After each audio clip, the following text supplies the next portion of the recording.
Hi, I'm Liz Lange. I'm a postdoc at Duke, and today I'm going to tell you about the effects of early life adversity on survival in infant and adult baboons. It's well known that across species, including humans, early life experiences can have lasting effects on phenotypes and survival. For example, in wild baboons, individuals that experience more negative early life environments, shown in warmer colors in the survival plot, have reduced lifespans compared to individuals that experience fewer negative early life conditions. Here, cumulative early life adversity is measured as the sum of 6 sources of adversity experienced during the infant and juvenile period. And such cumulative descriptions of early life effects, where multiple independent sources of adversity are added together, are a common tool in the human literature. However, these cumulative summaries of early life adversity make the largely untested assumption that early life adversities are additive. In reality, certain combinations of early adversities may interact to affect survival in ways not predicted by these additive indices. In addition, by definition, early life adversities occur in early life and affect outcomes at a later time point, which is often measured in adulthood. However, this view ignores the fact that these early life environments also have the potential to affect phenotypes before adulthood. For example, poor early life conditions can concurrently affect survival in the infant and juvenile stage, as well as have longer lasting effects on adult survival. A relatively untested idea is how early life environments affect infant and juvenile survival, as well as adult survival. And by examining these effects at earlier time points, we can also begin to assess the factors that affect which animals are included into the adult cohort. And this will allow us to determine whether there's any filtering of animals due to early life adversity's effect on survival before adult measurements occur. Today, I'm going to tell you about the effects of early life adversity on survival. In particular, I'm going to assess if the effects of early life adversity are additive or if sources of early life adversity interact. We hypothesize that drought and maternal loss early in life will amplify the negative effects of other sources of early adversity, because these two sources of adversity are potent sources of adversity that affect a variety of traits in adulthood. Therefore, we predict an interaction between drought and/or maternal loss and other sources of adversity. Second, we assessed if early life adversities differed in their effects on infant and adult survival. We hypothesize that the effects of early life adversity may differ between life stages, because during infancy, individuals are experiencing these adversities during the time period which we are measuring survival. While during adulthood, these early life environments must have longer lasting effects to impact survival in adulthood. We asked these questions in a wild primate population, the baboons of the Amboseli Basin in southern Kenya. The Amboseli Baboon Research Project is run by these 4 leaders, and the data are all collected by the field team with help from support staff, and I'd like to acknowledge their contribution. We've been collecting behavioral, ecological, and demographic data for about 5 decades, and the Amboseli baboons are an ideal system because we're able to use this data to link early life experiences with survival, both early in life and in adulthood. These highly social primates live in social groups of 20 to 150 mixed-sexed individuals. Males disperse at adulthood while females remain in their natal groups throughout their lives. Therefore, we focus here only on female survival. To measure early adversity, we use present absence measures that examine 6 sources of adversity early in life. 2 have to do with resources, so if individuals experience drought in the first year of life or were born into a large group.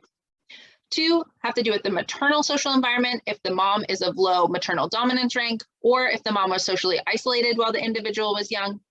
And 2 have to do with family structure, if the mother died during the juvenile period, or if they had a close in age younger sibling. To measure survival, we divided our data into 3 different life stages. Today, I only have time to talk about infant survival to age 1 and adult survival to age 4. If you'd like to learn more about juvenile survival, I'm happy to talk afterwards. And we assessed adult survival starting at age 4 because female baboons mature in their 4th year of life. First, I'm showing you that we are able to replicate earlier work by Jenny Tang, Beth Archie et al. That showed that more sources of cumulative life adversity mean individuals have shorter lifespans in adulthood. However, these measures of adversity that affect adult survival don't affect infant survival. Individuals who experience more sources of early life adversity were not less likely to survive to age 1. Next, we tested for the effects of each additional source of early life adversity, as well as for interactions between adversity using multivariate Cox proportional hazard models. Here we examined 6 sources of adversity on adult survival in 5 of the 6 on infant survival, where we excluded a close in age younger sibling from infant survival because females are likely to have a next sibling that's closer in age if they die.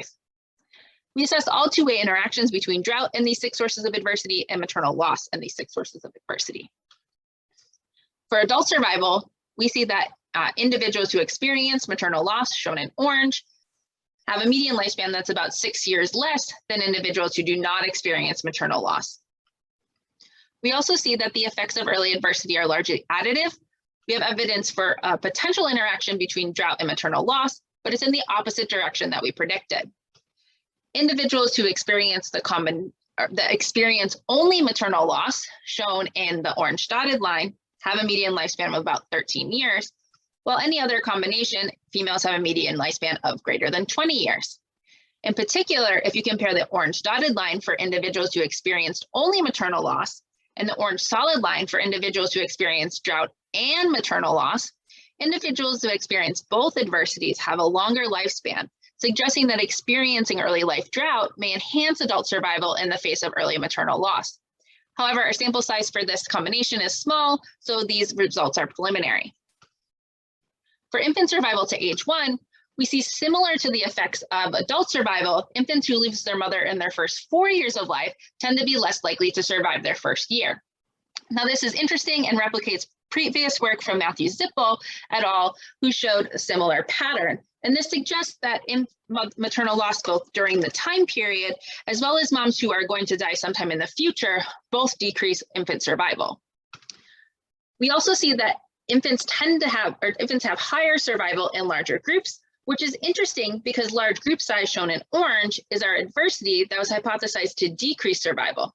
In fact, individuals born into higher group sizes are more likely to survive to year 1. We also have no evidence for interaction, suggesting that the effects of early life adversity on infant survival are additive. So in conclusion, I've shown you that the early life adversity effects on survival are additive. We only have weak evidence for one interaction between drought and maternal loss, and it's opposite in direction to that we predicted. And this brings up the interesting fact that we could have filtering of individuals into the adult cohort, meaning that individuals who survived into adulthood who experienced both maternal loss and drought were perhaps of higher phenotypic quality. I've also showed you that early life adversities can differ in their effects on infant and adult survival. Maternal loss lowers both infant and adult survival, but being born into a large social group results in higher infant survival, but no effect on adult survival, and in fact might decrease adult survival. Cumulative adversity, on the other hand, had no effect on infant survival, but more sources of adversity decrease adult survival. Our results suggest that cumulative additive models most likely effectively capture combinations of adversity because we had little evidence for interactions, and that these immediate and long-lasting effects of adversity differ. And this suggests that there could be some trade-offs of adversity at different life stages that should be assessed in other systems. So with that, I'd like to thank the Amboseli Baboon Research Project, the Alberts Lab, our funding sources, and you for listening, and I'm happy to take any questions. Thank you.